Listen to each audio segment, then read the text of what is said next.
Сырласай хабары барысында бала тәрбиесі, шаңырақтың берекесі, ер мен әйелдің қарым-қатынасы, жасөспірім тәрбиесі, әкенің қыз бала өміріндегі рөлі секілді тақырыптарда психологиялық тұрғыда әңгіме өрбітетін боламыз.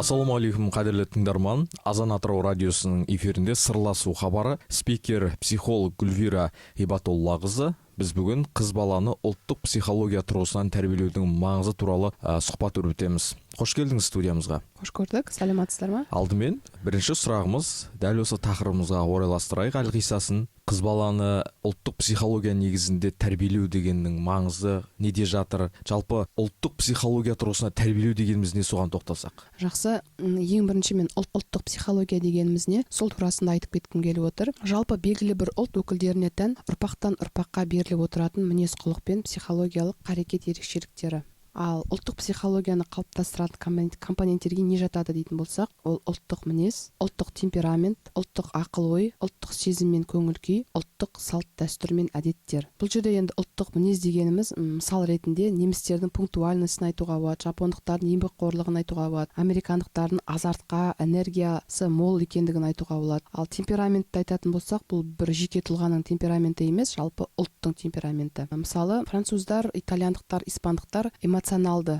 халық болып келеді, ағылшындар логикаға жақын болып келеді. Ал ақыл-ой ол склад ума, яғни мысалы немістер абстрактылы ойлайды, шведтер эмоциясын көрсетпейді деген сияқты. Одан кейін енді сезім мен көңіл-күйге бұл жерде бұл басқа ұлтқа деген, жалпы өмірге деген, құндылықтарға деген қарым-қатынасын сипаттауға болады. Ол позитивті немесе негативті болады. Ал салт дәстүр енді өзі аты айтып отырғандай, ұрпақтан ұрпаққа берілетін нормалар, стереотиптер және қарым-қатынастар. Ал енді қазақтарға келетін болсақ, өзіміздің ұлтымызға, жалпы қазақ ол өзі бас пайдасын ғана ойламайды, ел жұртты, ағайынды, туысты ойлайтын халықпыз. Осы орайда Төле бидің бай болсаң халқыңа пайдаң тисін, батыр болсаң жауыңа найзаң тисін, бай болып халқыңа пайдаң тимесе, батыр болып жауыңа найзаң тимесе, бөлек үй болып үйің күйсін деген бір сөздер еске келеді. Яғни бұл жерден біз қазақ халқының басқа халықтарға қарағанда ең бір ерекшелігі ол өзін ғана ойламайтындығын ескергім келеді. Енді осыдан келіп шығады, қыз бала тәрбиесі. Осы ерекшеліктеріміз біздің ата-бабадан бойымызға дарыған ұлттық психологиямызда қалыптасқан нәрселер қазіргі таңда бізбен бірге ілесіп, қыз бала тәрбиесінде рөл ойнауы керек. Осы мәселе тұрғысынан сөз қозғағым келіп отыр. Ерекшелігі неде деп ойлайсыз ұлттық психологияның? Қазақ ұлтының ерекшелігі ме? Иә. Жалпы енді ерекшелігі басқа ұлттан жауынгерлік. Біз басқа ұлттың бойынан табыла бермейді. Бізде жауынгерлік, кеңпейілдік, бауырмалдық, мейірімділігі, жомарттығы, қонақжайлығы және балажандығы көп ұлттарда кездеспейді. Бұл балажандық деген қасиет. Сонымен қатар ақкөңіл, аңқаулығы да бар. Енді сіздің сұрағыңызға дәлірек келетін болсам, неге ұлттық психология тұрғысынан тәрбиелейік деп отырсыз ғой, қыз баланы? Түк тамыр сода, Жалпы қыз баланың тәрбиесі ол дүниеге келгеннен бастап қолға алынуы керек. Оған бәрі келісетін шығар, тіпті құрсақтан басталады деп айтамыз. Енді оны жай ғана тәрбиелеп қана қоймай, біз ұлттық психология тұрғысынан тәрбиелеуіміз керек. Неге? Өйткені қазіргі қыз бала ертеңгі ана, болашақ жар, келешек әже. Ал ана бар жерде бала тәрбиесі бар. Сондықтан ол тәрбиенің ішінде ұлттық нақыштарымыз, біздің ұлттық нышандарымыз болмайтын болса, онда біздің болашағымыз бұлыңғыр деп айтсам қателеспеймін. Ұлттық дәстүрден ажыраған ұрпақтың болашағы бұлыңғыр. Жақсы аргумент айттыңыз. Бала тәрбиесінде ананың рөлі өте ерекше. Өйткені қазақ айтады, ер азығы түзде дейді. Ер адам бала тәрбиесіне көп араласпаған, ана арқылы жеткізіп отырған ғой көп жағдайда. Сайып келгенде, егер бастаушысы жақсы болса, оның артынан ілесетін де сол көшпен жүреді. Қазақ әдеміз бір сөз бар, алдыңғы арба қайда, соңғы арба сонда деген сияқты. Дөңгелегі сонда деген сияқты. Енді осы жерде бір сұрақ туындайды. Қазір бізде ұлттық руханияттан, тәрбиеден ажырап қалған отбасылар бар. Тіпті ел асып шетелге көшіп кеткен жанұялар бар. Олардың мұрнына ұлттық руханияттың, ұлттық тәрбиенің, ұлттық психологияның о дейтін әріпі бармауы мүмкін. біз қай жерден олқылық жібердік? Бұл енді заманына қарай адамы деп жатамыз. Әркім өзіне ыңғайлы, тиімді деп есептейтін тұстарын пайда ретінде көреді ғой. Енді ол шетелге көшуі, балаларын сол басқа қалаға немесе шетелде оқыту, тәрбиелеу деген нәрсені дұрыс деп көруінен ғой, енді баланың болашағы үшін жасап отыр. Бірақ бұл жерде қайда болмасын бала тәрбиеленетіні ол отбасында. Ол мейлі шетелде тұрсын, мейлі ол басқа өзге бір елде тұрсын, басқа қалада тұрсын, ауылдық емес, жерде емес, қалалық жерде тұрсын, бала тәрбиеленетін орта ол отбасы. Сол отбасы ішінде ұлттық құндылықтар сақталуы керек. Енді сіз сұрап отырсыз, олар сақтамайтын болса, тіпті о деген әріп мұрнына да бармайтын болса, олқылықты қай жерден жібердік деп. Ол әр ата-ананың жауапкершілігі. Бұл айтылмайды емес, айтылатын нәрселер. Мектеп қабырғасында да, университет қабырғасында да, өздігінен ізденіп әдебиет оқыса да, радио болсын, теледидардан болсын, ол адамның өзі көргісі келетін нәрсені адам көре алады, баласына соны құя алады. Ол әр ересек адамның өзінің санасында. Ол мүлдем айтылмай жүрген деген сөз емес. Бірақ кемшін қалып жатыр, Әрине кемшін қалып жатыр, сондықтан бұл тақырыпты қазіргі таңда актуальды деп есептеймін мен. Себебі біз көшеден қазіргі көретін қыздарымыз көңілге қаяу түсіреді. Қазақша сөйлемейді, ашық-шашық киінетіні бар. Одан қала берді шаштарын түрлі түсті бояйтыны тағы бар. Бұл трендте өздерін ақтаулады ғой. Бұл жердегі кішкене ренжітетін нәрсе, бұл нәрсеге ата-ана рұқсат беріп отыр. Әрине бала барып ата-ананың рұқсатынсыз барып шашын боямайды ғой. Әр нәрсе өзінің орнымен, жас ерекшелігімен болуы керек. Енді оны барып бірден орамал тақсын деген сөз емес әрине, бірақ шаштың да қою сәні болады, немесе жас ерекшелігі болады, өрудің де бір мағынасы болады. Мағынасы болады деген сияқты. Соны тек бір ізге салу керек сияқты қазіргі ата-аналар. Қолға алу керек сияқты деп есептеймін. Қызы мықты ұлттың болашағы да жарқын дейді. Ал қыздардың мықты болуы бұл ер азаматтардан деген тағы бір тәмсіл бар. Біз болашақ аналарды тәрбиелеу жолында көптеген жаңағы өзіңіз айтқан тәрбиелік құралдарға барып жатырмыз. Осы жерде асын сызбай айта кетейікші. Болашақ қыздарымыз, болашақ ана нені білуі керек, қалай өскелең ұрпақты тәрбиелеу қажет осы тұрғысында. Әйелдік көзқараспен, аналық көзқараспен. Жалпы қыз бала ұлттың ұяты, халықтың шырайы деген сөз бар. Ал не нәрсе ұятты болса, сол асыл дейді. Бұл Ғабиден Мұстафинның сөзі, яғни бұл жерде ұят болады деген нәрсе. Осы нәрсе қазір қалыс болып бара жатқан сияқты. Ұят болады деген нәрсенің орнына онда тұрған не бар, немесе басқалар солай жасаса, мен де солай жасаймын деген нәрсе орын алып баратыр. Мен ойлаймын, ұят болады деген нәрсені сөзге тіреу қылып, қыз бала тәрбиесінде демеу қылатын болса, қайтадан тәрбиені бір ізге келтіруге болады деп ойлаймын. Бұл орайда адамдардың енді пікірі көп қой, бірақ сайып келгенде барлығы сол ұлттық тәрбиеге қарай телейтін сияқты. Отбасында қыз ибалы болса, инабатты болса, қызға қырық үйден тыйым деген қазақта бір әдемі сөз бар. Солардың бәрі орындалса, бұл жерде барлық жақсы болатын сияқты дей тұрғанмен, өзіңіз білесіз, біздің дәстүрде ата әже институты деген болған, әке ана институты деген болған, өз алдына әке институты деген болған. Қазір өкінішке орай осы ата әже институты деген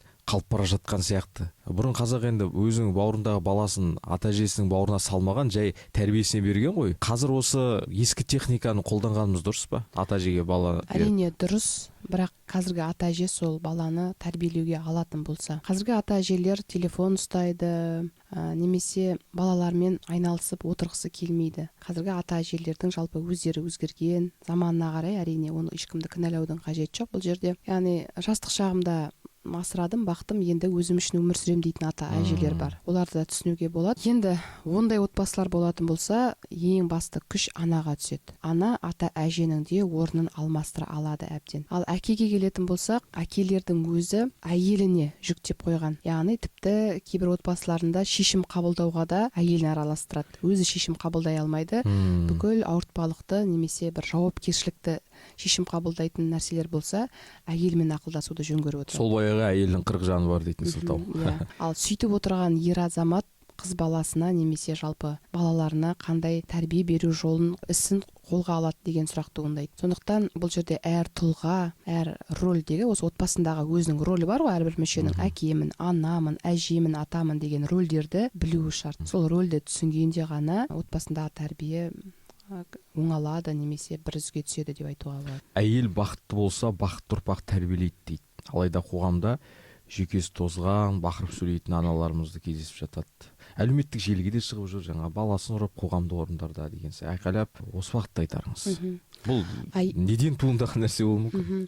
Жалпы бұның барлығына кінәлі бұқаралы ақпарат құралдар, яғни мына гаджеттер, мына Инстаграм, Фейсбук деген нәрсе, оны көрген, білген жалғыз әйел адам емес, бала болсын, басқа да адамда санасу, немесе сол адамдар сияқты неге мен болмаймын деген нәрселер болады. Бұл ақпарат егер оған көптеп түспесе, бұл әйел адамның да жүйкесі тозбас еді. Бұрынғы бағзы замандарда, немесе осыдан бір 20-30 жыл бұрынғыны алып қарайтын болсақ, жарыса киіну, немесе жарыса жаңа блогер болу, тағы бір жеке кәсіп ашу әйелдер болып еді деген сияқты. Қазір көп қой айта берсек, ондай нәрселер аз болды да, әйел адамның оған бас қатыратын уақыты болған жоқ, немесе қарайтында оның мүмкіндігі болған жоқ. Қазір мүмкіндік көп. Қазір коучтарға барады, тренингтерге барады. Сондықтан ол сол айтады ғой, атың шықпаса жер өрте, болмасаң да ұқсап бақ деген бар. Сол бола алмай жатырмын, атым шықпай жатыр деген нәрсе олардың жүйкесін тоздырады. Бәленшенің баласы неге осындай, менің балам неге ондай емес, менен кетті ма қателік деп өзін өзі стресске тудырып,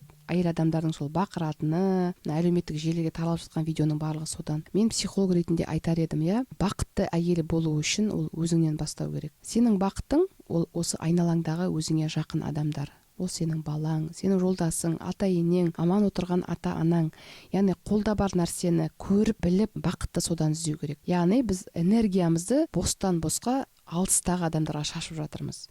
Егер сызып көрсететін болсақ, бір нүкте ол өзіңіз боласыз, оның айналасындағы сызба ол сіздің балаларыңыз, жолдасыңыз, одан кейінгі сызық ол сіздің ата-енеңіз, ата-анаңыз деп кете береді. Сөйтіп сызық үлкейіп, кеңейіп кете береді. Егер сіз энергияңызды сол өзге нәрселерге жұмсайтын болсаңыз, сізге де, балаларыңызға да энергия аз қалады да, сіз шаршайсыз. Энергия түгесіледі. Сіз оны қайдан толықтырасыз? Егер жұмсап тастадыңыз. Сондықтан да біз бөтен нәрсеге емес, өзімізге ғана жұмсауды білейік, және тиімді нәрселерге жұмсағанды кеңес беремін. Әйел лидер болу шарт па?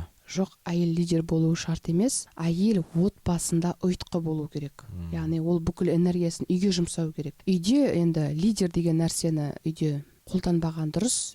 Үйдің иесі ол отағасы, яғни әкесі болу керек. Қазақ менталитет, ұлттық психология деген осыда жатқан сияқты. Осыда жатыр, Әйел бір саты төмен деген. Бір саты төмен. Әйел адам еркегін сыйласа, балалар да соған сай сыйлауды біледі. Мысалы, мен өзімнің отбасымда асқа отырған кезде менің балаларым әкесін күтіп отырады. Мен оны кішкентайынан солай үйреттім. Әкесі кейде ұялады, жей берсеңдер суып кетті ғой деп. Бірақ балалар уже үйреніп қалғандықтан, жоқ, папа біз сізді күтіп отырмыз деп, тамақты тек папасы келгеннен кейін ғана ауыз тиеді, бастап жейді. Содан кейін бар папасы. Ол бешбармақ болса, енді тем более. Мен ойлаймын, осы нәрсенің барлығы ол әйел адамға байланысты деп. Сонда бала анасына қарап әкесін сыйлау деген осыдан шығады. Әйел бір былай алып қараған кезде мықты менеджер болу керек сияқты. Ананың да бабын тауып, мынаның да бабын тауып. Бұл өте үлкен рөл атқарады отбасында. Баланың текті болуы, баланың тәрбиелі болуы тікелей анасына байланысты. Болашақ аналарымыз нені ескеру керек, ұлттық психологиямызды жоғалтпай қалай жеткізген дұрыс? Енді жалпы ұлттық психология дегенде бұның ішіне қыз баланың бойындағы өнерді де айтуға болады. Оның бойындағы білімді де айтуға болады, тек құрдан құр жаңа кітаптан оқып алып, мінекей ұлттық тәрбие тұрғысынан осылай тәрбиелеймін деген ол қате болады. Жан жақты тәрбиелеу керек. Өнерсіз қыздан без, өнегесіз ұлдан без деген сөз бар. Және Абай атамыздың сөзі бар: ары бар, ақылы бар, ұяты бар ата-ананың қызын әйелдікке алуға асығу керек деген сияқты бір сөзі бар, қателеспесем. Жалпы ерке қыз иманды әйел, қасиетті жар деген осы жерден туындаса керек. Енді сіз айтып отырсыз, тектілік деп, жалпы қыз баланы ұлттық нақышта тәрбиелеудің бір құпиясы деп айтсам қателеспеймін. Қыз өсірген ол гүл өсіргенмен бір. Қызды өсірген кезде, мысалы біз гүлді өсірген кезде гүлдің айналасындағы арам шөптерді жұламыз, дұрыс па? Оны уақытылы суарамыз, оны құрғатпаймыз, оны күні бар жерге шығарамыз, тағы не, астын қопсытып тұрамыз. Қатты күн ысылық тиіп кетіп жатса, оны көлеңкеге шығарамыз. Қанша еңбек жатыр бұл жерде. Сол сияқты мен қыз баланың тәрбиесін осы гүл өсірумен теңестірер едім. Өйткені қыз бала өскен сайын біз оған күн ретінде не береміз? Жақсы еркелететін сөздер айтылу керек қыз балаға. Ол әке тарапынан көп болу керек, ана тарапынан болу керек. Оны ренжітпеу, оның көңіліне қаяу түсіретін іс-әрекеттер жасамау, еркелетіп отыру керек, бірақ в меру дейміз ғой, яғни шектен шығармау керек. Қыз қалауына шектеу қоймау керек деген ұғым бар, осы қаншалықты дұрыс? Осы жерде ма? Қыз қалауына шектеу. Мәселен, қыз шашымды бояғым келеді деуі мүмкін. Жоқ, мен бұл жерде жаңа сөзім бөлініп кетті, жалғастырып айтармын. Бұл жерде мына нәрсені есепке алу керек.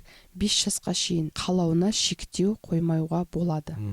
Себебі бұл 5 жасқа шейін оның психикасы қалыптасып жатыр. Полностью ол қызды еркелету деген сөз. 5-тен 10 жасқа дейін оны жұмсау. Бұл жерде қол өнер, домбыраға беру, ораторское искусство, мүмкін араб тілін үйренуге, отбасының енді таңдауына қарай, немесе қыз баланың сұранысына қарай, немесе қызығушылығына қарай, немесе бейімділігіне қарай 10 жасқа шейін қыз баланы жан-жақты өнерге үйрету керек, бағыттау керек. Ал 10-нан 15 жасқа дейін онымен дос болу керек.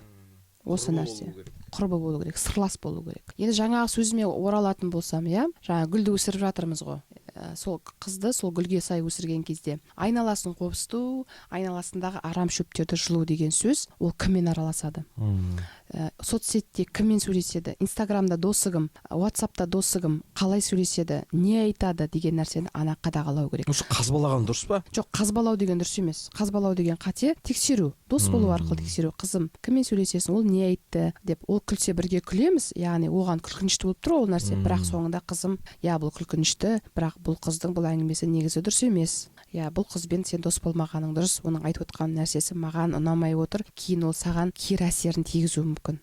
Бұл оның жеке әлеміне кіру емес. Жеке әлеміне кіру емес, анасы ретінде. Оның жеке әлеміне кіру болып есептеледі, егер оның телефонын жұлып алсақ, оны күштеп оның телефонын бермесек, ол кезде қызда истерика болуы мүмкін, жылайды да. Мінекей бұл оның жеке границасын бұзу, шектеу, оның моральдық тұрғыдан оған қысым көрсету деген нәрсе осыған жатады. Мен оны айтып отырған жоқпын, онымен дос болу арқылы оның жаңағы гүлдің арам шөбін жұлған сияқты қыздың айналасындағы оған кері әсеретін тигізетін тұлғаларды азайту немесе түсіндіру. Осы досың осылай, мына досың осылай деп оны бағыттау. Енді кейбір ата-аналар айтуы мүмкін, баяғыда олай болған жоқ, өзіміз таптық қой досты. Бір досым сатып кетті, сосын дос болмай қалдым деп. Қазіргі заманда оның сатып кеткенін күткеннен гөрі алдын алған дұрыс. Өйткені қазіргі заман өте қарқынды даму үстінде, оған тіпті уақыт та жоқ та, ол қыздың оның сатып кеткенін күтетін. Одан да мен оның қыз баланың алтын уақыттың оның білім алуына, үйірмелерге баруына, немесе өзіне ұнайтын бір нәрсемен үйде шұғылдануына деген нәрселерге жұмсағаным абзалырақ болады. Рахмет, тұшымды ой айттыңыз. Қыз баланың тәрбиесі қашанда ұлт үшін, мемлекет үшін маңызды болып қалмақ. Сөзіңізді түйіндеп жіберсеңіз. Жалпы бесігінде жақсы тәрбие алған, үлгі өнеге көрген қыз бала болашақта да сол әдебін сақтамақ. Ұлы ғұлама Бауыржан Момышұлының келіні Зейнеп Ахметованың мынандай бір сөзі бар: қыз баланың мына өмірдегі міндет парызының жүгі ауыр әрі ардақты. Ол адамзат ұрпағын өмірге әкелетін болашақ ана, үй ұстап жар күтетін адал жар, ата ене сыйлап иілетін қамқор келін. Ол осыны қаласын қаламасын, бұл өмір заңы деген екен. Сол әдепті, инабатты, адамгершілігі мол, сыпайы қыздарды тәрбиелеу, ол бүгінгі мектептің, тіпті балабақшаның деп айтсам да қателеспеймін. Одан кейін жоғары оқу орнында айтуға болады. Қоғамның, отбасының, соның ішінде ата-ананың зор міндеті деп айтуға әбден болады. Бұны естен шығармауымыз керек. Ендеше қыз бала тәрбиесі бұл ұлттың проблемасы. Сондықтан жұмыла көтерген жүк ауыр демекші, жүк жеңіл демекші, кешірерсіздер.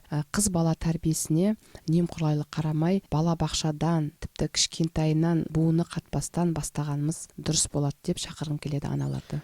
Рахмет келгеніңізге. Қыздарымыз қылықты болсын, ұлдарымыздың мәртебесі биік болсын. Бұл екеуі құстың қосқан аты сияқты дүние. Бірі осал болса, екіншісі көкке шалмайды. Жақсы ой бөлістіңіз. Қызметіңізге табыс, сәттілік тілейміз. Көрінген ұл қыздарыңыздың қызығын көріңіз. Әмин, рахмет, сау болыңыз. Қадірлі тыңдарман, бүгінге осы Азан радиосымен бірге болыңыздар.